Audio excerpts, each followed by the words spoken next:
Before we get started, thank you to Castalia Cocktails for their support of Daily Detroit. Don't just drink cocktails, experience them with matching scents and knowledgeable barkeeps to guide you. Castalia is a great experience. Try one of their pairings or feel free to go off the menu with an adventure for your senses. The menu both tells you how boozy a drink is, and there is a full non-alcoholic lineup taking care to give you a top sensory experience no matter how you'd like to drink. Whether it's the intimate indoor bar with less than 20 seats, or when spring really decides to happen, hanging out on the patio outside, enjoying the best Detroit has to offer at 3980 2nd Avenue, Castalia is a great spot for a night out, a drink after dinner, or a date. Their new menu is called Riddles, with 8 different thought-provoking riddles that will keep your brain occupied while you imbibe. Castalia is open to all Wednesdays through Saturdays from 5 to 11 p.m., with unique experiences for small groups anytime with a reservation. I've got 2 things for you. You can learn more at CastaliaCocktails.com. That's CastaliaCocktails.com. Or you can check out the podcast I did with Dr. Kevin Peterson about drinks and the science of drinks at Cocktail Sense, wherever you download your favorite shows. All right, let's get started.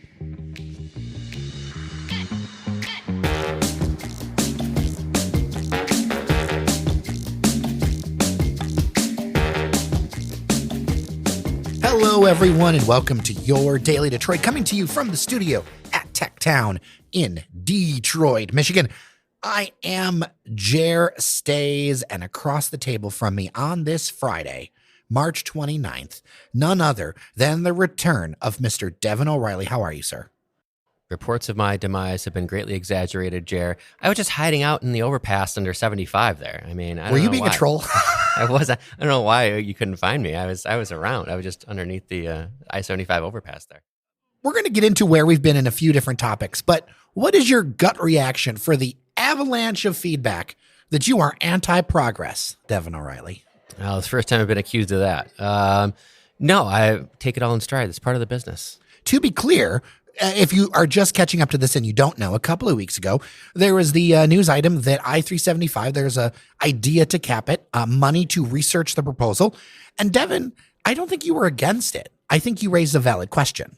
Yeah, I wasn't against it. I thought it was a great idea. I just didn't think it was going to happen. Like point blank, I just didn't think it was going to happen because of the mechanisms that need to move, the funding, the priorities. I just don't think this is anyone's number one priority. And you need a lot of private dollars and public dollars. We don't need to rehash the whole conversation, but I just don't see it happening. I mean, if something changes, if the winds of change blow a certain way and there's, hundreds of millions of dollars floating over to be grabbed and someone really, really wants to do this, I think it could get done, but my guess would be, let's see, would it be 2024? Talk to me in 2033. I think that's fair, and I appreciate that, as in true Daily Detroit fashion, you are open to having your mind changed. I am. If they build it, I will eat crow. All right. Where have you been? Well, I went to a place we've bantered a little bit about because it's a very anticipated opening, at least as far as I'm concerned, because it sits less than a block from the front door to my office. And I know you've had Fabio Viviani on This week. And so freshly off of that, I popped into Adelina, which is the new restaurant there in the old Calexico space. Very much just dipping my toe in the proverbial water there. I didn't sit down and have a meal or anything. I just knew I was going to be talking to you, and I knew that I wanted to check this place out. So I popped in, perused the menu, ordered myself one of the several drinks that I was really, really interested in. The cocktail menu, I'll just get right into it and say the cocktail menu is really, really interesting. Some different complex bourbon cocktails, a lot of coffee, espresso, and coffee liqueurs at play there. They'll smoke drinks, but not in just the kitschy sense of smoking them. They'll smoke them for flavor. I got the Arrakis. A casual Dune fan that I am. It had some spice in it. I don't think the kind that turned my eyes blue and made me able to ride sandworms, but it had some spice in it and some bourbon and a little bit of kind of coffee flavor that played really well together. So I enjoyed that. Took in the scenery. The vibe is definitely vibey. There's that kind of uns music, little dark, kind of sexy. I know it's an overused word, but kind of like a sexy place. Is it sexy steak level? It's not. Well, I don't know. I haven't really set foot in sexy steak. That's a little daunting to me. For people that don't know, that is a new concept in the Grand Army of the Republic building that we have not been to yet. But all over online. Lots of influencers have been to Sexy State. It seems like that type of Instagrammable place. It's a little out of my purview or interest, but Adelina seemed like it would be somewhere I'm going to be back. Let's be honest, Jer. They're open at 4:00 almost every day of the week at this point. They said they're going to stay open at least until probably 10 or midnight. The bartender I spoke to mentioned that they've got a lot of old school Italian chefs in the kitchen who like to go home early. So they might not be cooking food until 12, 1 a.m. But you're going to get fantastic food while you're there. It sounds like I'm going to come back for the pasta for sure. Some of the other fish dishes, but from a cocktail perspective that I can speak to, the vibe is certainly very, very cool. Very much like you would want to find in a downtown core, the center of a downtown, or really like upscale, cool place. And the cocktail that I had was fantastic. So I can say that much. I have to ask, and we did not get into vibe heavily with the conversation with the chefs because, well, they're chefs. When it comes to the vibe, how do you feel? Because you are the most brokenhearted man in Detroit about the demise of Calexico. So do you feel that your heart is made whole? How do you feel now that the space has been replaced? I know this is a very personal question. Yes. We're replaced by a very different concept. And so that's what helps me get by a little bit, is I do hope that something like a Calexico can survive. Maybe it'll come back in another. I'm still holding out hope that the ghost of Calexico will be resurrected. Could you just go to Condado? It's different. It's not the same. But you're getting there. Between Condados and between Bakersfield is also a cousin to Calexico in my estimation. So Adelina, I respect and understand that is probably a better place to be where it is as we're trying to build out this vibrant core. I mean, it's going to fit very nicely with like the Hudson site development, with the draft coming. You're going to have people from out of town who are maybe from Chicago. Somebody from Chicago would certainly walk into Adelina and be like, this is a nice, Detroit's got a fine place here. So I went to both Siena Tavern and Barcachetti in Chicago and Columbus respectively, and the vibe here is much closer to Siena Tavern. Nice. Yes. I know you like that one better. I did like that one better. So I'm interested to try the food at some point here, like a really try. Cause I was doing media day. Yeah. And I never do a review on media day because that's just not fair. Right. Like it just doesn't make any sense. Yeah. So, that covers mine. You've been to somewhere also I have never been to before. So I checked out what is now the second location of Pink Garlic. Now that is an Indian, really small place. First location in Oak Park. Second location, Allen Park. The Allen Park one is just like, just west of downtown Allen Park. And let me tell you, I went on opening day because I actually am a fan of Pink Garlic. I know some reviews kind of give it hit or miss. For me, I thought it to be the best kind of range of flavors. Pink Garlic, really good. My biggest fear was that the second location wouldn't mirror the first. And it did. And the line, this little place maybe had 20 seats. They could have filled triple that. There was a line out the door, like across from a vape store. Like it's just in a place where you're like, why is this food here? But there was obviously demand. Lots of people who I know that there are actually lots of young professionals and other folks who live in those like downriver suburbs because frankly, you can afford it. And lots of people really, really excited about it. Nailed the butter chicken, nailed everything. And one of, I think, the best Indian spots in Metro Detroit. There are people who will disagree with me, but I will stand by that. So this is like fast casual Indian, kind of all the classics that you'd expect. Anything that they do particularly different than others, or they just do it really well? I think they do it really well. The vegetarian samosas were really good as well. The butter chicken was on point. The palak paneer, so like cheese spinach kind of dish, good. So yeah, I mean, they're just consistent. And what I liked when I talked with their owner a while back at the Oak Park location was they actually do all of their own spice blends. Oh, nice. So that's the key to me, because at the end of the day, chicken's chicken. It's about the spice blend. It's about what you do to it. Yeah, I would agree. And I think that's definitely a staple of Indian food. Again, it's not salty, but they do a really good job of bringing out other different flavors that you're not used to tasting. So, and if you're not used to that, it's going to be disorienting. Mm-hmm. Like if you're somebody, and I run into this too, where I'll give people restaurant recommendations and they will literally tell me no Middle Eastern food or something because the flavor profile is different. I don't know how you feel about that, but you grew up around all that stuff. Well, A, I'm a pretty adventurous eater. B, I kind of grew up around Middle Eastern food, so it never even seemed weird at all. And C, look, to those people, it's been pretty widely recognized at this point that the Mediterranean diet is the most healthy. So let's be honest. You want to eat healthy, that's the way to go. Almost completely deleting fast food from my diet has completely changed me. I mean, not to be like a health nut. No, I don't really mean that, but even like just the basic stuff of like what I'm into, what I think is enjoyable for taste, all that other stuff. A month of just cleaning that out, I can't eat a chicken nugget anymore. Yeah, you and I talked about this off air, which we could have a whole other health conversation. Yes. But no, I definitely agree with you. I'm not somebody who you're going to find in line at a fast food restaurant or eating a lot of really kind of indulgent, heavy, fatty food. I have my vices. I'd rather Black Forest chocolate raspberry cake is a vice for me. Yeah, well, hey, I'd rather drink my calories. Now, there's some other food news we want to get into in your neck of the woods. After more than 30 years, BD's Mongolian Grill in Dearborn over on Michigan Avenue has closed.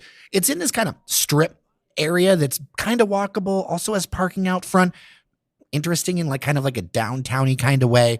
Well, I want to point out that it's interesting in a downtowny type of way because this used to be the core of our downtown shopping district, and it was in fact a huge kind of shopping center. So there were department stores, there was all sorts of different shops. It was torn down many years ago, and at the time they rebuilt this kind of super block, they called it, and Mongolian BBQ was basically kind of the cornerstone of this new development. So Mongolian BBQ represented a new era in downtown Dearborn. And in the late 90s, early 2000s, BD's Mongolian barbecue was the jam for so many people. Oh God, birthday central. Everyone had their birthday there. It was such a wild concept, which I'm a little kind of discerned at now. I don't want to get into it.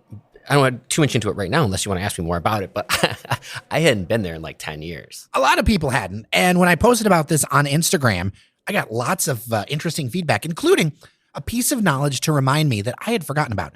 BD's is actually for Billy Downs. And right around 2011 or so, they sold BD's to a Mongolian Grill to an investment group. Billy went on to Ford's Garage. And I feel like that around 2010-ish line is kind of when I feel like BD's Mongolian Grill started to fade out of my consciousness. Oh, I didn't realize this. Wow. Yeah, so there's like a whole connection to this. Wow. And of course, there's now a Ford's Garage in Dearborn, although it's not the heart of the franchise. Of course, it's very important being next to Greenfield Village and all this stuff. And for a while, your dad had a burger on the menu. Yeah. But I did not realize that bit. And now so much comes together for me where sometimes the founder really matters. And I wonder if that is one of the cases because there are so few BDs now. And the reactions to people were mixed. One, nostalgic love, or two, oh my God, I don't mind that it's gone. I got to tell you, I'm more in the second camp, and I'm telling you this as someone who was at the opening. I was there for all of it. Oh wow! Yeah, I was there. I remember they had the big inflatable Mongolian man walking around. There was people with like little like torches. It was a big to do.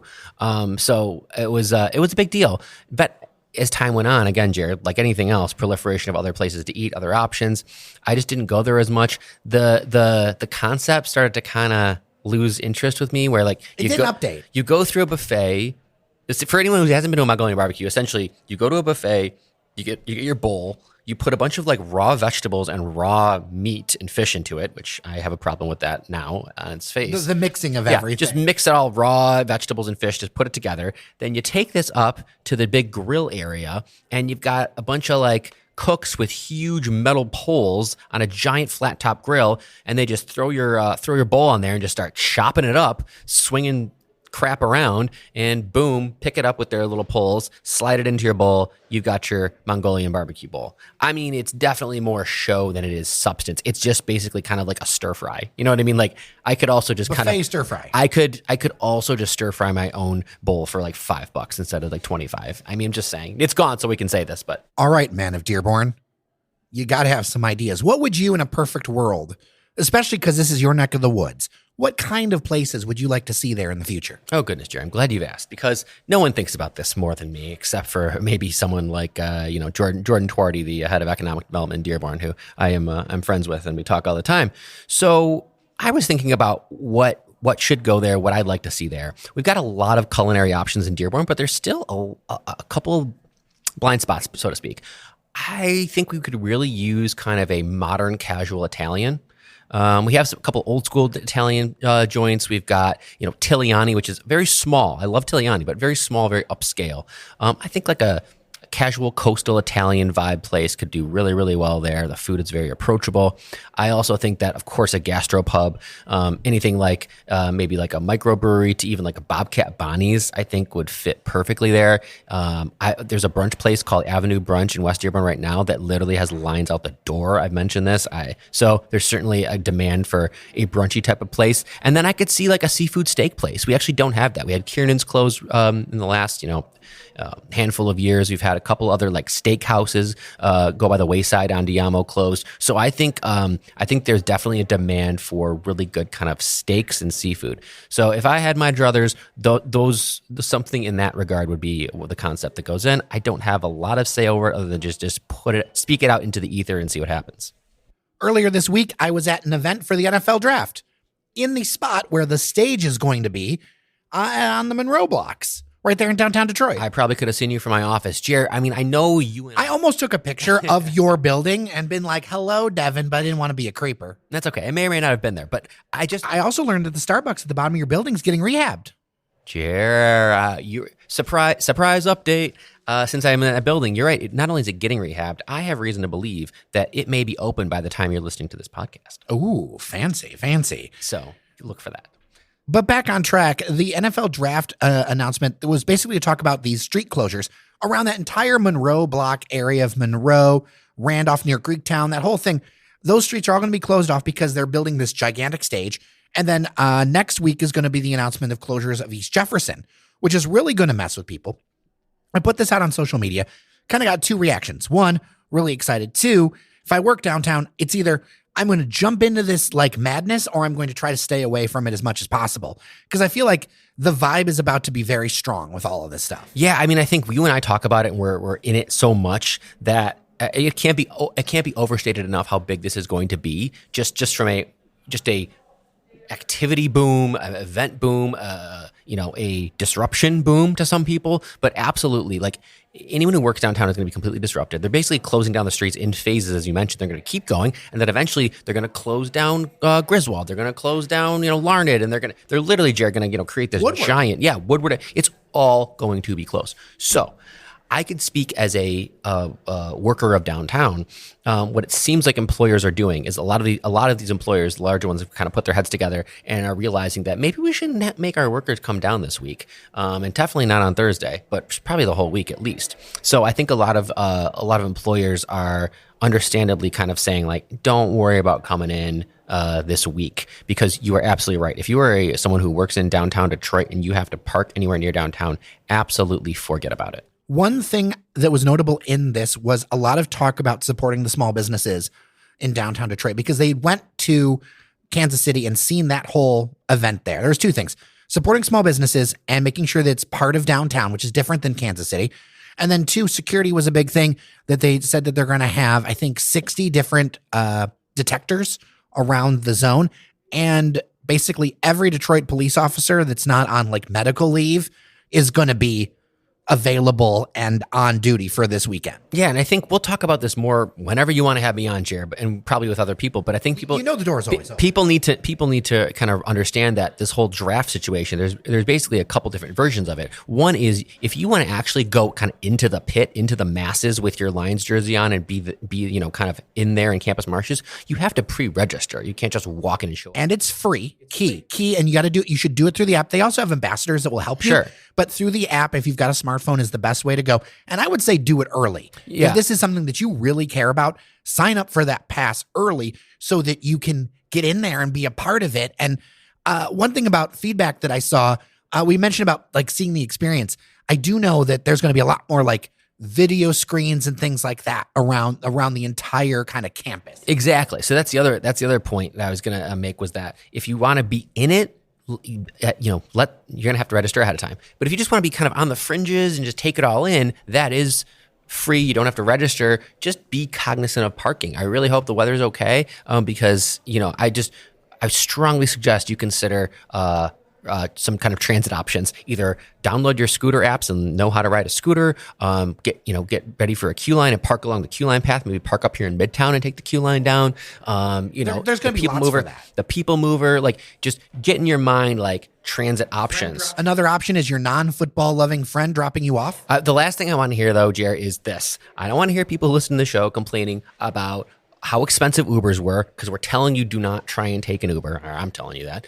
And I don't want to hear people talking about how far they had to walk to get to the draft stuff. I'm telling you, you are going to have to walk a long way. So prepare yourself. If you did not go to the Super Bowl experience, and there's a lot of listeners who did not, like, this is going to be even bigger. This is a huge deal. And I think it's going to bring a lot, though. Okay. So I want to mention what I think will be probably the biggest winner of bars in this. I keep hearing a lot of buzz about Gillies. It's almost ready to go. God, Gillies is going to, oh my God. I'm almost overwhelmed thinking about how packed that place is going to be. I love to go to a place early, but if someone can't sneak me in the back door somewhere so I can check it out, I am not going to be able to get into Gillies for like 2 weeks. I'm writing it off, basically. We're talking to the people over there. We might be able to get you in early. Okay, if you can, I can put on a disguise if you need me to. A fake mustache, maybe some glasses. No, exactly. I'll dress like I don't know. I can't pull off a professional athlete, but I can dress as a rocket executive or something. To sneak me in there. I'm all for it. Gillies is going to do amazing. But I do appreciate you, Jer, mentioning that they are really making a concerted effort to try and bring in small businesses, and not only that, but minority-owned small businesses. They have brought places to the table. Places like the LGBTQ plus Chamber of Commerce. They brought in the Black Chamber of Commerce. They brought in the Arab American Chamber of Commerce. I've been they brought these people to the table and said, all right, give us some ideas. Who are some of your businesses that you work with that we can reach out to? So I hope that people recognize, and I hope you'll be able to see it, that a lot of the vendors and a lot of the businesses that make up kind of this whole draft experience are going to be local ones and are going to be minority-owned ones, which I think is cool. Before we go, I want to get your hot take on one last thing, because people, they want to talk about this, Devon. The Lions are continuing to evaluate locations for their new training facility. And they're currently in Allen Park, kind of on that Dearborn border. I think a little bit's actually technically in Dearborn. The address is in Allen Park. The majority of the building is in Dearborn. Okay. They're looking at different locations. And at owners' meetings, Rod Wood mentioned 3 places. Over by the Willow Run Airport, Ann Arbor, which, by the way, ownership is Ann Arbor, and right inland next to Ford Field that might be reclaimed if you change things with I-375 and that whole project. Of course I am. I personally like, out of all of these, I like none of the above. I like the rumor that Terry Foster was putting around about putting it in the Herman Kiefer space up there, the lodge in Claremont. I know that's a pipe dream, and that place has a very crazy history of all kinds of things. I know a lot of people love it. It's also got it was like a mental hospital. There's all kinds of things for that complex up by the Claremont Lodge. Thoughts on those 3 ideas? Here we go. You started me off at 375. You're going to finish me off at 375 too. My God. Because it would open up some space behind Ford Field if you adjusted things. Yeah, if you're going to tie this to the redevelopment of 75 there, it's not going to happen for 10 years. They have to do this. They have to do the cap. Then they got to put the friggin' practice facility on there. I know there was been some pushback because a lot of people are under the assumption, at least, whether it's misguided, not guided, whatever, that a lot of that, I think people have told them that, is that it's going to be kind of set aside for maybe minority developers, kind of giving the land back to people who was taken from when the freeway was built. If they do this, that's not happening. It's just going to the big pockets, the deep pockets. So I dislike the 75 version for multiple reasons. One, just the time. It's not going to happen if you got to cap 75 first. And 2, I don't think that's the best use of that space, because I if we're going to do it, I do support the idea of letting some local small businesses kind of get a crack at it. I do like your Herman Kiefer idea. I worry that it's a little out of the way, although because it's a practice facility, the general nature is players come in, they practice, they do whatever, and they get out. Yep. So there's an access to the freeway right there. You there. don't need a lot by it, so I don't mind that idea at all. My final piece, and I know this is, whatever, but you're talking about Ford's owning the team, and Ford, where else are they doing a lot of stuff? There's a lot of space over that South Corktown area, maybe behind the train station or around that kind of train station campus. You could do it there too. Are we a hard pass on Willow Run in Ann Arbor? Oh yeah, too far out. It's too far out. Well, I mean, no offense. I love Ann Arbor, but Ann Arbor, it's its own thing, man, and it's not Detroit, and that's not where the practice facility should be. At that point, you got to keep it in Dearborn. I love the idea of moving into Detroit, and here's my final prediction on this. When the Lions practice facility opened up in Dearborn, and I was, again, around for this. This is a lot of Dearborn nostalgia for Devon in this episode here, Jer, so thank you for that. What we saw was a lot of Lions started living around the Dearborn area, that like TPC development there, the house on the golf course.